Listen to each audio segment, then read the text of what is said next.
Good morning and good afternoon. Welcome to the joint Splice Machine and Heirloom Computing webinar. My name is Syed Mahmood. I'm part of the product marketing organization at Splice Machine. I would like to welcome our presenters Gary Crook, Ian White, and Michael Crutcher to the webinar. Gary is the president and CEO of Heirloom Computing. And Ian White is Heirloom's VP of Product Development, and Michael Crutcher leads Splice Machine's product management organization. A little bit of background to set the context. Heirloom Computing is a provider of mainframe replatforming solutions.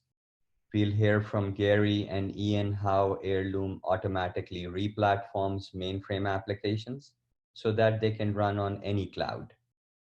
For those of you who are not familiar with Splice Machine, we are a scale-out SQL database that enables companies to unify their analytics and machine learning on a converged platform, thereby modernizing their legacy and custom applications to be agile, data-rich, and intelligent. In February of this year, Splice Machine and Heirloom announced a partnership to help enterprises modernize their legacy mission-critical mainframe applications. And the goal of this partnership is to contend the misguided perception that it is impossible to modernize mainframe applications without rewriting them from scratch. And actually, this is also the objective of this webinar. So we will kick off the proceedings with Michael, who will cover the industry trends and motivations for modernizing mainframe applications. Gary will then provide an overview of the various application modernization approaches for mainframes, followed by Ian, who will give us a demo of the solution, and then we'll take your questions. So please submit your questions in the chat window, and let's get started. Michael, the floor is yours. Okay, well, I'll start on the next slide.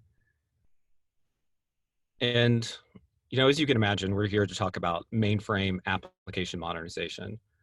But we should really start on kind of understanding what that term means. When I say mainframe application modernization, I'm talking about those applications that are really the kind of crown jewels of the modern enterprise. These are the applications that have run on mainframes and kind of run the core business for many decades.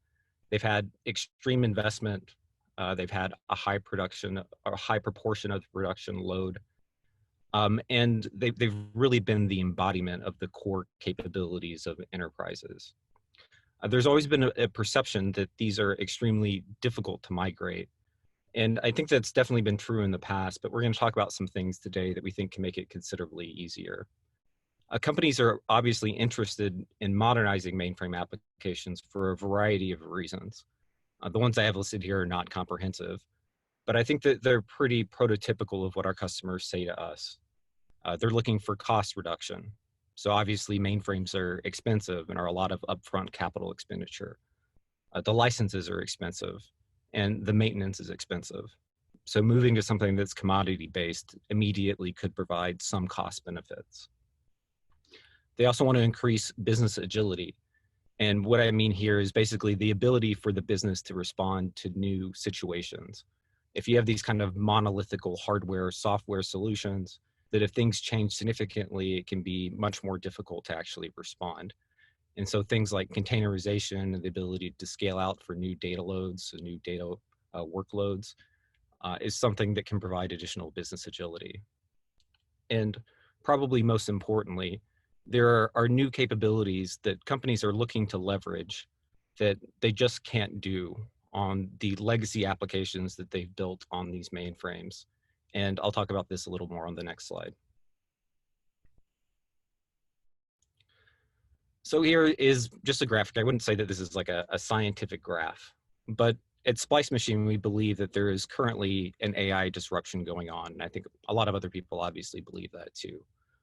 But we believe there are kind of two different curves in terms of the increasing insights that drive business outcomes. One of which kind of ran its course mostly on the analytics side. So the ability for customers to look at large amounts of data and to come up with insights that would then drive the business. That really happened over the last few decades, and the kind of innovation that you're seeing there is sort of flattening out. But there's a different curve on the AI and machine learning side that is really just kind of picking up steam now. And we think that in the long run, that's the one that's actually going to be much more transformative, because the analytic curve may be flattening out because all of these kind of systems have humans in the loop. These have all been about providing information and insights that humans make decisions on. And there's only so much information that a human can actually digest and understand and use to drive business outcomes. But when AI and ML enter the picture, you're able to look across much more granular data at very high volumes to make decisions very, very quickly that really can have a transformative power on the underlying business. So one of the main things, and probably the main thing in the long run, that mainframe application migration gives you or is looking to achieve, is the ability to have these new insights from more disruptive technologies. On the next slide, I talk a little bit about what application modernization means to the typical customers that we talk to. And I say this because if you talk to 10 different customers, you'll get a bunch of different options or answers to what is actual application modernization. Sometimes companies think that application modernization is just moving to the cloud. That they take something that's currently running on premises, they move it to the cloud, the application is modernized. But there's a lot more to it than that. Some customers might think that it's about breaking monolithic applications down into microservices. Some companies might believe it's around injecting artificial intelligence and machine learning. Some may be just looking to try to scale out horizontally where they were limited to a vertical scaling approach in the past. And at Splice Machine, the reason that I present this slide is I think these are all valid things that are application modernization. And you should really be looking for a technology that can kind of provide all of these at once as part of your modernization journey. Otherwise, instead of a single project that kind of accomplishes multiple things, you end up with a bunch of different projects that may be built by different teams, all trying to accomplish one piece of this, when a more holistic approach may have given you better outcomes at a cheaper cost. On the next slide, I'll talk about one of the things that makes or has made application modernization when it comes to kind of the database level a little bit difficult. If you look at databases or data store systems, or however you want to kind of describe all of the software that appears on here, there really are a couple of predominant workloads. There's analytics, which I discussed a little bit, but just being able to look across all of time and come up with insights. There's application workloads that are often called operational workloads, and these are the ability to look up individual rows, to act as a system of record, to respond quickly. And then AI ML, which is usually from like a hardware perspective, a bit of a mix of those. Sometimes it looks across a lot of data, sometimes it iterates over small pieces of data many times, but kind of has that mix of characteristics. The thing that's made application modernization a little bit difficult when moving to kind of cutting edge technologies is that it's true that legacy databases, and DB2 would be one example, have typically been relatively generic systems. They've been pretty good at analytics and pretty good at operational and application workloads. Not really specialized at one or the other, but able to generically do both of them. They're obviously missing the ML AI piece of this, but the ability to be generically good has made them kind of the workhorses for those production applications over the last few decades. When moving to the modern flavor of these systems have typically been much, much more specialized. Like Snowflake's really good at analytics, but not good at all at application workloads. And MongoDB is exactly the opposite. So when customers have looked to do application modernization to these technologies, they've often ended up with a project where they need to stitch together multiple technologies at once, which ends up introducing a lot of engineering complexity around how to keep the data consistent across these layers, the amount of time that it takes to move from one layer to the other, like being able to do AI and ML directly on the application data reduces the time back and forth from these systems and can lead to insights quicker. But just this additional data platform complexity, if you implement something that is very specialized, has been a bit of a hurdle when moving from mainframe applications. On the next slide, talk about Splice Machine and how we have all of these capabilities built into a single database. We have operational capabilities. We can scale out to petabytes of size while still doing operational workloads with full ACID compliance, things like indexes, triggers, stored procedures, etc. All the standard things that you'd see in operational databases. We can also do analytics. We can process data in memory. We can scan massive amounts of data at once. We can do this in a massively parallel fashion. And really importantly, we have machine learning and artificial intelligence that's baked into the platform. Ways for you to actually define the data science workloads that you want to build, to track how they're performing, to actually deploy those to production. But it's a converged architecture that doesn't require you to stitch multiple technologies together when you're replacing the database side of your mainframe application. On the next slide, I'll describe how Splice Machine's architecture is really what helps us accomplish this kind of converged approach. We've got, importantly, dual execution engines. So we have some queries that run against HBase and some queries that run against Spark. As a customer, you would never see this. It looks like just the generic SQL prompt. But on the last slide, when I described those specialized architectures that are very good at particular workloads, we've kind of baked that into the core of Splice Machine. We have a very smart cost-based optimizer that understands what kind of query you're trying to run, and then direct it to the right execution engine so that we can be generically good, like those legacy databases were, generically good. But we also got a lot more. We've got the ability to migrate from legacy databases pretty easily. We have data migration tools that help you translate SQL. We've built some custom extensions for particular databases so that if you're coming from like a DB2 environment, some of the SQL that was proprietary or specialized to that particular system is also reflected in Splice Machine, so it automatically converts over, which reduces the amount of time it takes to actually switch between the legacy database platform and Splice Machine. We also have integrated artificial intelligence and machine learning. We have notebooks that are based on Jupyter, but have a bunch of extensions to make data scientists very efficient. We have machine libraries, learning libraries that are built directly into Splice Machine, so you can use a bunch of different algorithms directly in database. We have model workflow and lifecycle management, so you can see what parameters you used in previous machine learning runs to see what worked and what didn't, and then take that ultimately to deploying into production. And we've got a bunch of different options for production machine learning deployment. This also runs across many different infrastructure environments. We support Kubernetes. Kubernetes can abstract away the underlying hardware infrastructure to make deploying across multiple environments pretty seamless. We support multiple cloud options, and we're constantly adding more. But overall, the Splice Machine architecture creates a database that's uniquely appropriate as a target database for application and mainframe modernization. On the next slide, I'll talk about one specific example. So we should be a little more specific here because this is a really exciting example. But this is an extremely large financial services company, one that most of you would recognize, that's getting pretty close to project completion, and the Splice Machine piece has been completely migrated over. The problem that they had was that they were opening up a bunch of new environments, and their previous application was based off of mainframe.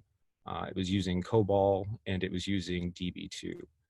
And for every new country or new operating entity that they entered, they needed to replicate that environment. And obviously standing up a mainframe in country took quite a bit of time, is very expensive, and just made them considerably less agile than they wanted to be. Additionally, they had identified that in some of their processes for identifying fraud and some other kind of core business activities, they actually have some AI and ML models that were better than what people were doing by just reviewing the records and kind of making a human decision. But they couldn't get those decisions close enough to the data. And so there was latency that by the time the model was built, it was out of date and couldn't be applied. So they really needed something that had AI and ML built in. And they also had some analytics that just weren't as fast as they wanted because they didn't have a true scale out architecture. So the solution here was first, and kind of before Splice Machine entered the picture, they did the deployment of some tools, but a lot of rewriting by hand of the existing mainframe COBOL application. And the Splice Machine piece of this has been super effective. They've been able to drop in, replace DB2. They had a requirement that absolutely no code change whatsoever, that they could just run the SQL as is. But to get to that point, they had to do lots and lots of work. And it kind of inspired us or caused us to look out to see if there were other tools that could potentially accelerate this part of the effort, the actual migration of the application from COBOL to something that's a little more modern. And then in combination with Splice Machine could solve these problems. So that's one of the reasons that we started talking to Heirloom, and I'll hand it over for now for a little bit of an explanation of that technology in a demo. Thanks, Michael. Next slide, please. So just a quick step back. We referred to Heirloom's approach as replatforming. It's a very different and unique approach to modernizing mainframe workloads. Some of our partners, such as Amazon, will refer to this approach as automatic refactoring, which is a more precise and clearer way of expressing it. If we look at the primary approaches available today, we can pretty much dismiss rewrite straight away.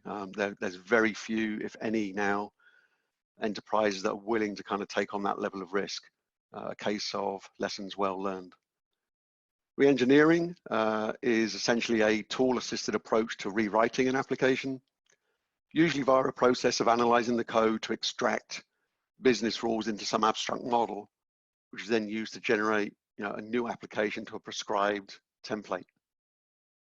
That sounds great at first until you realize that the resulting application is a low fidelity and incomplete copy.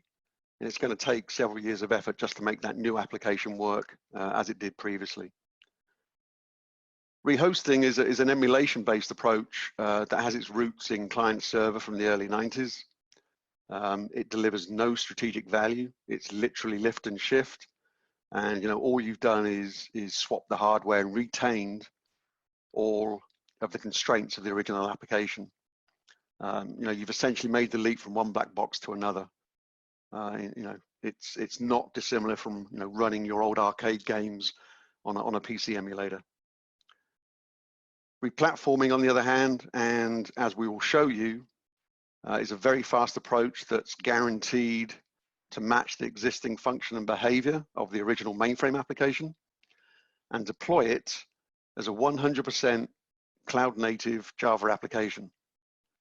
A cloud-native application in this context is one that can be seamlessly deployed to any managed or serverless cloud platform to provide high availability, on-demand horizontal scaling, and centralized management and monitoring. Importantly and uniquely, Heirloom does not use any proprietary application servers. The only dependency for deployment is the client's choice of any industry standard Java application server and the target cloud platform. Next slide.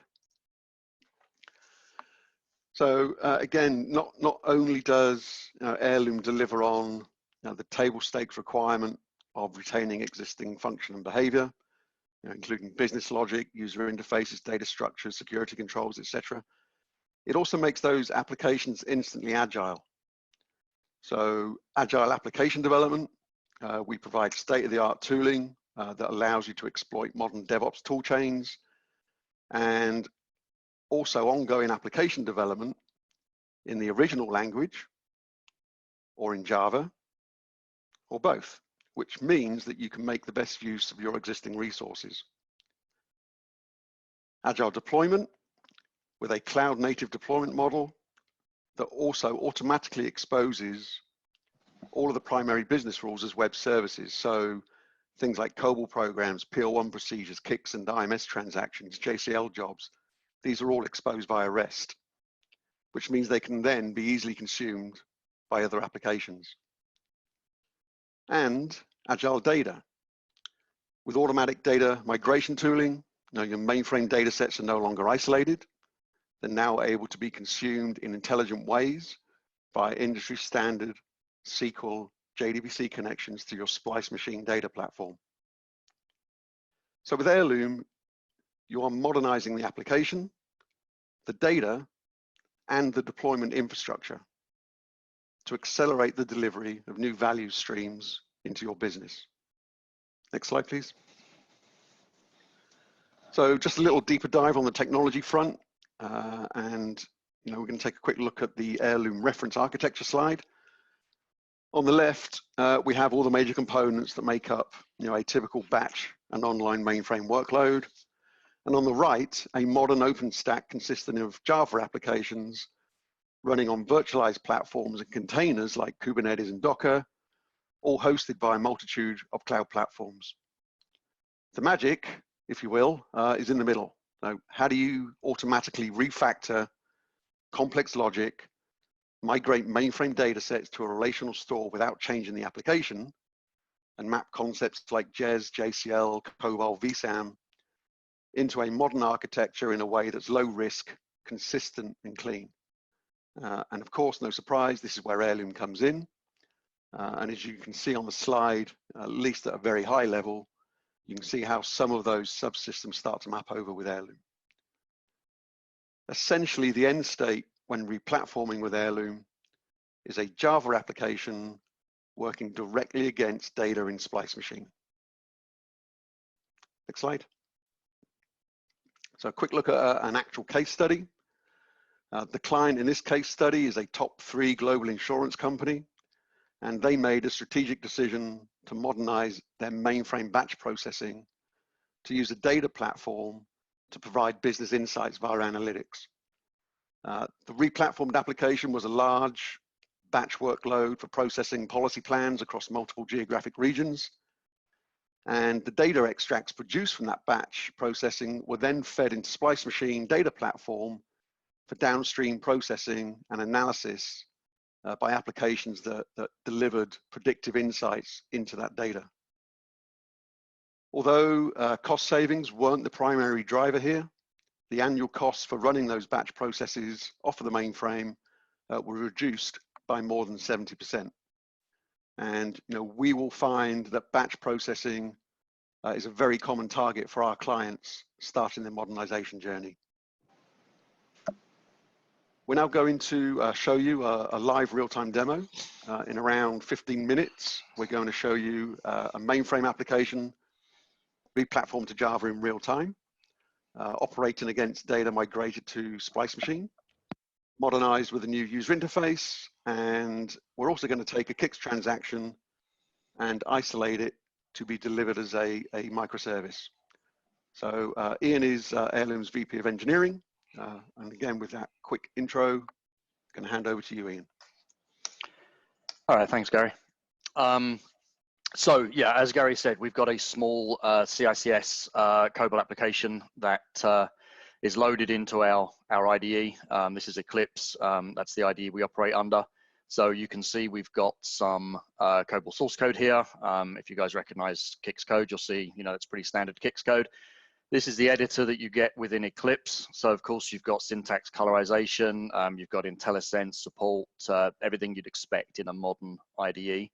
So we've got some COBOL source code. We've got the copybooks that represent various record structures for the application. We've also got in here the screen definitions, the BMS definitions. They'll become important in a little while. So basically everything that makes up our source code for the application is within this project. Typically you'd connect to this using some kind of source control, obviously, maybe Git. It's built directly into Eclipse. So what we need to do is we need to take this code, we need to run it through Heirloom's transformation layer, which is essentially a compiler under the covers. So I'm going to go ahead and do that now. So I'll build the project. This will take a moment. Okay, so that's done. That's taken all of that COBOL.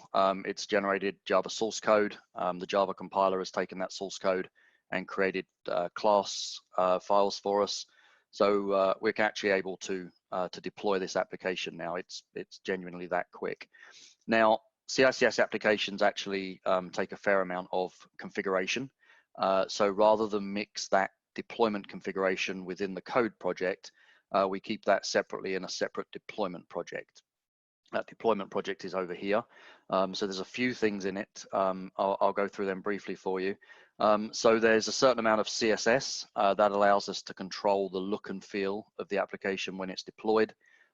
There's a certain amount of JavaScript that's deployed that allows us to do a few things. It allows us to handle PF key support.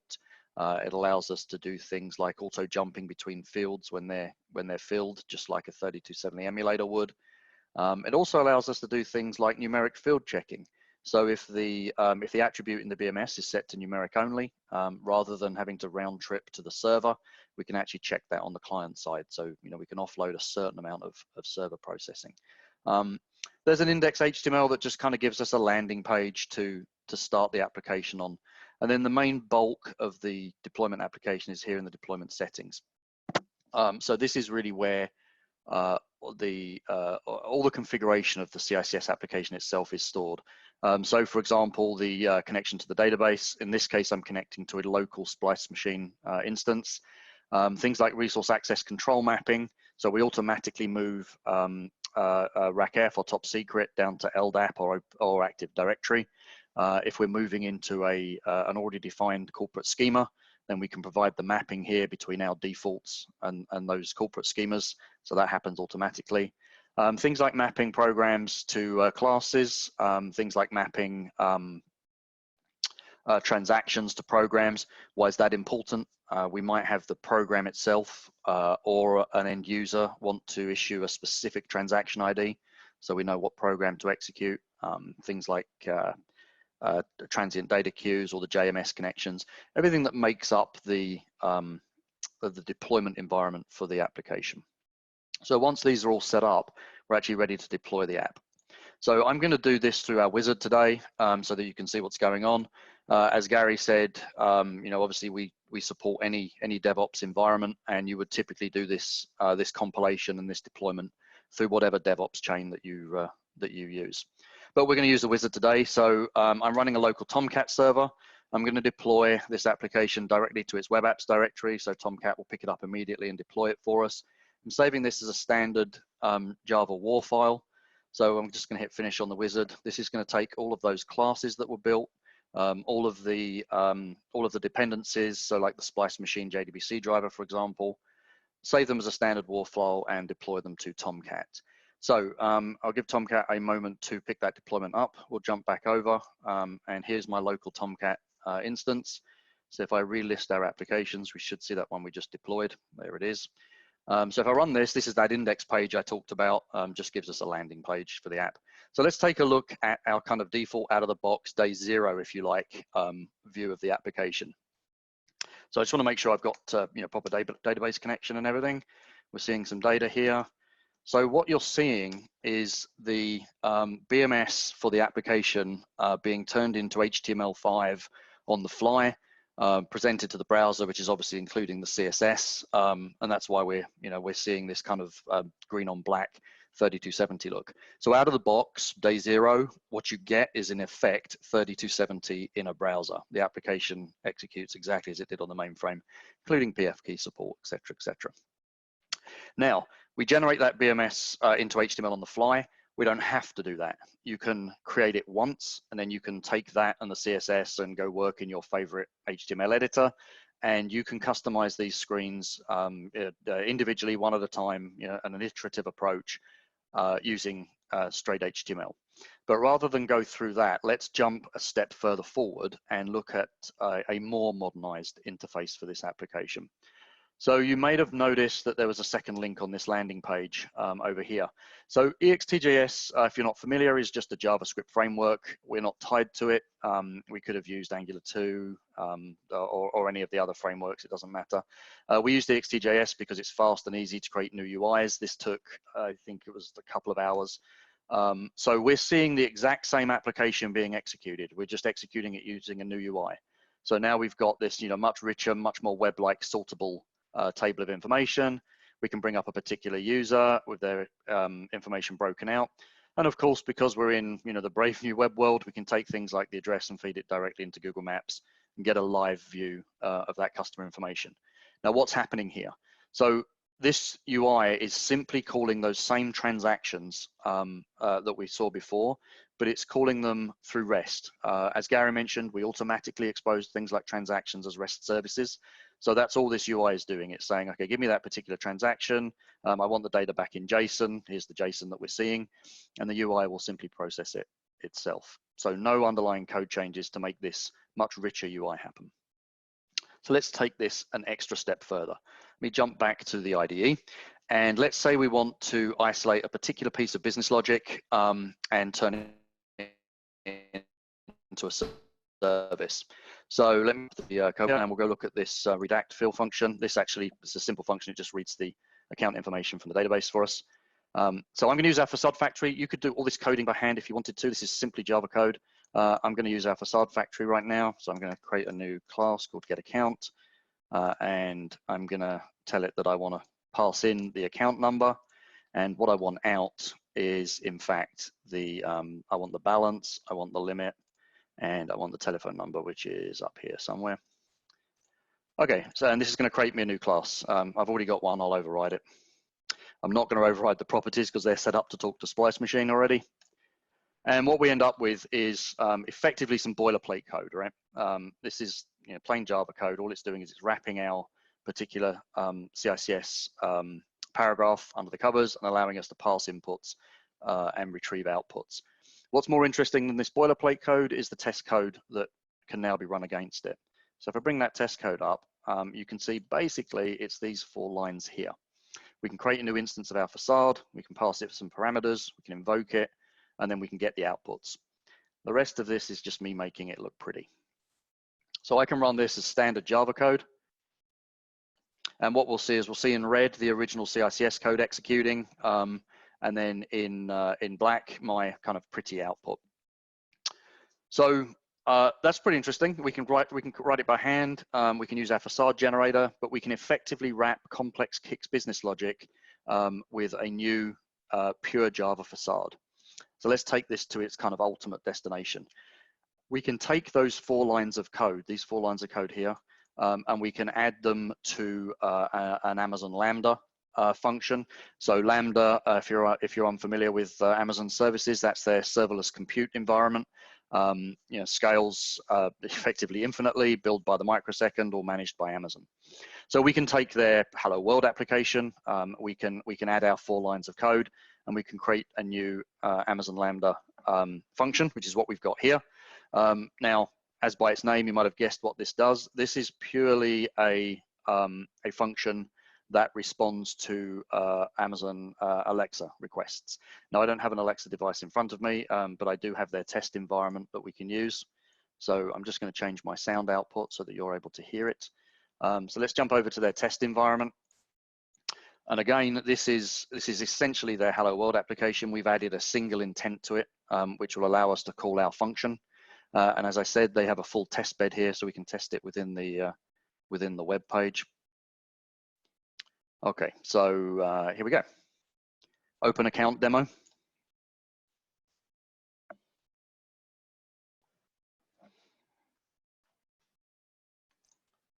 And it's chosen not to speak to me. Okay. Thankfully, you can see it on the screen. What is my balance?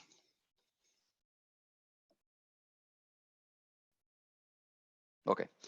So I apologize for the sound not coming out of my machine. I'm not sure what happened there, but you can obviously see it on the screen. So what's happening? We've taken a Kix COBOL application. We've run that through Heirloom's transformation engine and deployed it as a pure Java application on Tomcat. Out of the box, we get effectively 3270 in a browser. With a very small amount of effort, we can build a much richer UI on top of that, taking advantage of those automatically generated REST interfaces. We can then take specific pieces of that Kix business logic. We can wrap them with new Java facades. We can call them from a plain piece of Java code, or in fact, we can take them all the way to a pure microservice running in Amazon and connect a voice application to it. The key here is that we haven't had to touch a single piece of the business logic of the original code to achieve any of that. Okay, So the last slide is just basically, what would a combined journey with Splice Machine and Heirloom look like, moving from the existing application that's running in COBOL on DB2 or potentially an underlying file system. And you might have a current state of the world where you've also kind of got an analytical adjunct system where you're doing nightly data feeds out to the analytics system and running reports on top of it. But when you introduce Splice Machine and stand it up, and then begin to use our tools to actually do the migration of the SQL, you'll get to something that then, with the combination of Heirloom tools that do the conversion of COBOL to Java, lands you in a system that first allows you to retire that analytical adjunct system. And then as the entirety of the application is modernized and migrated over, you then have the application talking directly to Splice Machine, which can effortlessly scale out as your data and applications grow. And along with that growth, you can introduce new capabilities like the data science through integrated Jupyter notebooks that are powered by Spark, and some of the Jupyter extensions that we've mentioned that really make your data scientists productive. And then you can introduce machine learning application logic directly into the database so that you can really do new things that allow you to respond to ever-changing needs of the business very quickly in a way that's more mature than you would be before this migration. And again, the combination of Heirloom and SpliceDB really gives you a bunch of capabilities for doing this faster and easier than you thought possible without these technologies. So with that, that's kind of the balance of the presentation today. Saeed, there may have been some questions that came in while we were presenting. Yes. So Michael, Ian, and Gary, great presentation and demo. I would like to remind our audience that a recording of this webinar will be sent to you, as well as it will be available on our company's website, where you can also check out the blogs that we have published on this topic. And before I take some of the questions that we have received, one of our attendees have astutely pointed out that perhaps we have used mainframe modernization and mainframe application modernization interchangeably. Perhaps we should have been more explicit in saying that what we're talking about is our modernizing the applications that are running on the mainframe, not the mainframe itself. So thank you for that comment. And now let's take some of the questions that we have received. The first one is, I'm hearing more and more about microservices as modernization strategy. Do you have clients using this approach? Gary, perhaps you can take this question. Okay, thanks, Syed. Yes, there is definitely a lot of interest in the idea of being able to break break the monolith into microservices. You know, the idea that you can refactor your applications into discrete independent services, and that's very much central to the agility value proposition that we deliver. As clients begin their modernization journey with us, many of them already have a microservices end state as their target. You saw in Ian's demo where we isolated a Kix transaction and deployed that as a microservice to an AWS serverless compute platform called Lambda. Lambda's really cool because you literally do not have to even think about scaling and configuring the application infrastructure at all. It's all done for you, and it scales really quickly. In the mainframe modernization arena, real-world implementation of microservices is not yet widespread. Perhaps that's because the perception is that it can't be done. That said, we are actually in the middle of a project with a European government that needs to enable its citizens to directly access their state pension accounts. So what we've done is we've taken that pension calculator, which was written in COBOL, And that was previously only available to a few hundred financial institutions. And we're now deploying it as a microservice so it can scale out on demand to match the demands from a user base that is now in the millions. This is a great use case of microservices for us. And you'll certainly hear a lot more about that later this year. Great. Another question that we have received is, what are some examples of what machine learning can learn from legacy systems of record data currently resident in VSAM or DB2? Michael, do you want to take that? Sure. I mean, I'd say since it's the production data, that typically anything related to the core business that you could learn something from artificial intelligence or machine learning is potentially a target. If you were an insurance company, it may be should someone be offered a policy and at what rate.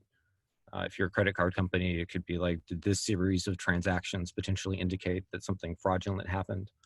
But those really important questions are really on the back of the production data. And so the thing that we're bringing here is that having the machine learning directly built in allows you to build your model directly on that without data migration back and forth. And we even have the ability to respond to and issue effectively new decisions on information directly in the database. So we can set it up so that if data flows into a table, we've previously built a model that we can take the parameters that are represented by that row, immediately reach a decision, and to push that back into the production system with very, very little delay. A kind of game changer when compared to what you would previously do, where all of that model might be moved out in a batch process. I mean, all that data might be moved out in a batch process, a model built, and then after the fact, some AI or ML applied to that.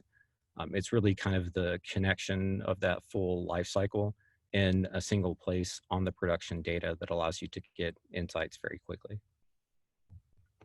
Great. Another question that we have received is, do you maintain the Heirloom application in COBOL or Java? I'll jump in. It's Gary. So with the Heirloom tooling, you actually have the option of doing either. You probably saw in the demo there were capabilities of continuing to develop that application in COBOL. It's a full editor and debugger and all the things that you'd expect. Because we have a bimodal view essentially inside Eclipse that allows you to kind of work in the COBOL perspective or switch to the Java perspective.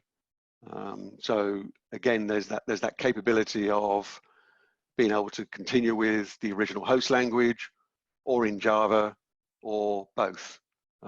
So there's essentially a great deal of flexibility there. And importantly for a lot of our clients, it's a key consideration because it means that their existing teams that have been using COBOL and Kix and IMS, etc., can continue to work in the new environment together alongside with a team of Java developers, and it allows our clients to manage that transition from one language ecosystem to the other. Okay. Another question for any of the presenters is, how does Heirloom address SQL conversion into Splice Machine SQL? This is Ian, I can take that. So we have a series of data migration tools that allow you to move data off of the mainframe into Splice Machine. So that data migration obviously understands the application's view of the data.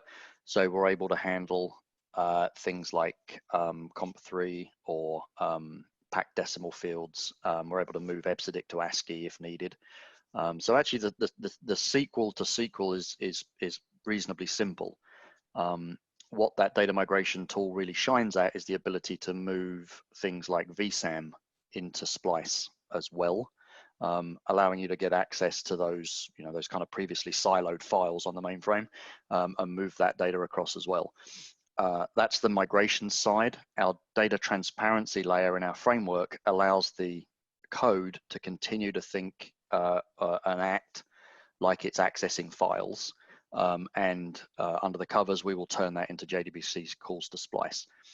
Why is that important? Because there's often a large amount of business logic locked up in what it's doing with those files and how it's navigating them.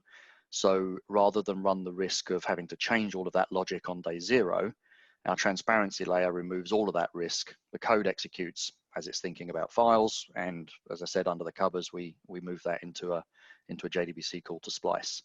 That gives you the advantage on, or the option on day one or day two, to go in and make some changes to that code and turn it into pure SQL if you wanted to. Okay.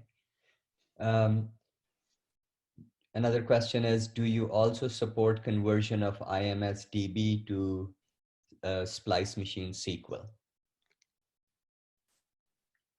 Yes, short answer. A little longer answer is that what we have both for mainframe data sets, so typically VSAM, sequential, as well as IMSDB stores. We have a data transparency layer that allows us to migrate that data to a relational table and have the application operate exactly in the same way that it did before. So there's no application code changes required. It's just that the data is now hosted in a relational table.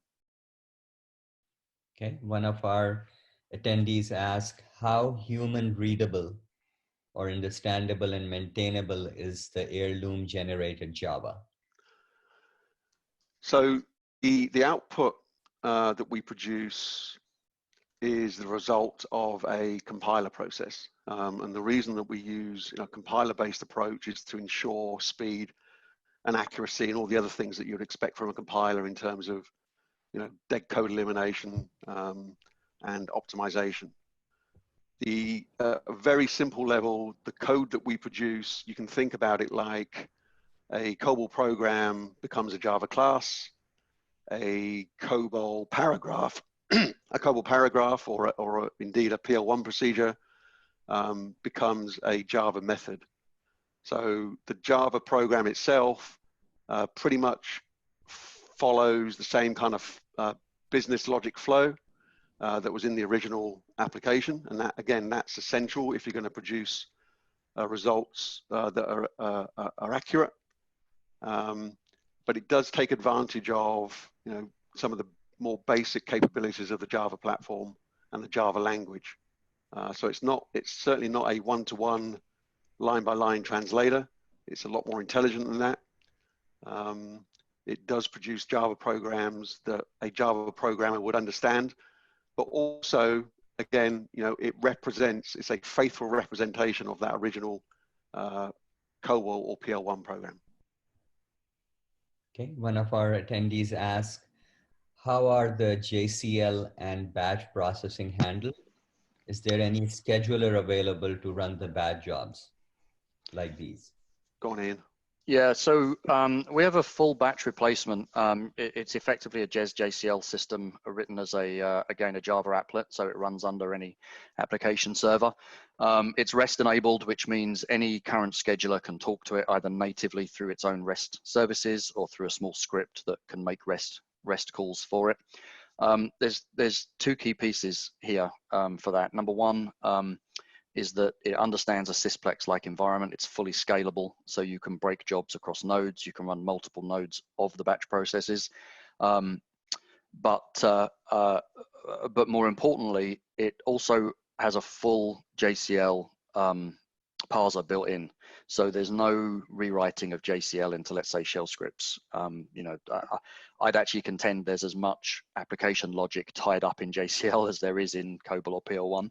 They can be incredibly complex. So we run them natively. You basically take the JCL off of the mainframe, you take the COBOL off the mainframe, you run it through the process you've seen today, deploy it as a standard Java jar, and then you issue the JCL to our batch platform exactly as is, and it will process that JCL and run the correct program. So we don't provide like a replacement for, let's say, CA7 as an example scheduler, but there are there are many scheduler options that the mainframe schedulers provide in new open system environments. But you can effectively use any scheduler-like service that can perform REST commands. Okay. One question has to do with Jupyter notebooks. Perhaps Michael, you can take that one about what is the motivation and justification for including Jupyter notebooks in our solution. I mean, Jupyter notebooks, I think, are the standard for data science organizations. Obviously, there's a lot of options for notebooks, but if you just look at the trends and you talk to customers like we talk to customers, I'd say that the majority of customers that we're talking to, their data science organizations are already familiar with Jupyter. As an extremely healthy community, has lots of extensions in terms of cool things that you can do, like integrated visualization, the ability to do polyglot programming. So in the same notebook, you can do SQL, Java, etc. If you have the right extensions applied. And so with Splice Machine and the notebook solution that we ship, we've taken those common extensions, like packaged them together to give a full notebook experience that allows your data scientists to be productive with the tools that they already know. Okay, great. Does Heirloom support conversion of Kujan code to Java? So I believe Kujan is a 4GL, and there's a lot of them, particularly from CA. I think Kujan will produce essentially a COBOL application. What I don't know at this point, and if we can find who's asked the question, I can follow up, is whether or not Kujan has a set of runtime services that are required to support that generated COBOL application. If that's not the case, then a Kujan application will basically enter the Heirloom transformation tooling, be recompiled as a COBOL application, and deployed to a Java environment. Okay. Another question is, how do we maintain mainframe bad jobs in Java? So again, as Gary was saying, we support this idea of bimodal development. So you have two options. You can continue to work in COBOL. You can switch over and work in Java, and you can do that on a program by program basis, and then just deploy that as a standard Java jar. If you're modifying the JCL, you would continue to change the JCL exactly as you would do on the mainframe, but you would do it within, or typically you would do it within our IDE and our editor. So you've got, you know, kind of first-class editing tools for that code. Great. And I think we are running out of time here. We have received a lot of questions that we'll try to address individually, but I'll ask, one of the last questions. Are there any runtime components that need a license after the project? Short answer is yes. You can think of the Heirloom runtime components as just being another Java framework. So just like any commercial Java framework, there are licensing costs associated with those. And you know, it's really going to be a case in each instance with your client about, you know, the value that framework brings to their modernization efforts. So again, you know, the value that the Heirloom framework provides you is that you can literally take large applications, large mainframe application workloads, compile millions of lines of code into Java code that's going to run exactly the same way in minutes, literally minutes. And so that then gives you a Java application that you can deploy to any managed cloud environment, and the requirement for that to all work is the Heirloom Java framework. Great. And let me ask this last question. Is there an option to convert JCL to any new platform native / shell scripts? I think pretty much that there is no direct option from Heirloom. But my experience is that every systems integration partner that we work with has somewhere a JCL to script or JCL to Python conversion program as well, if that's a desired end state that the client requires. Great. So again, I would like to, first of all, thank you, all of our presenters, for a great presentation and a demo.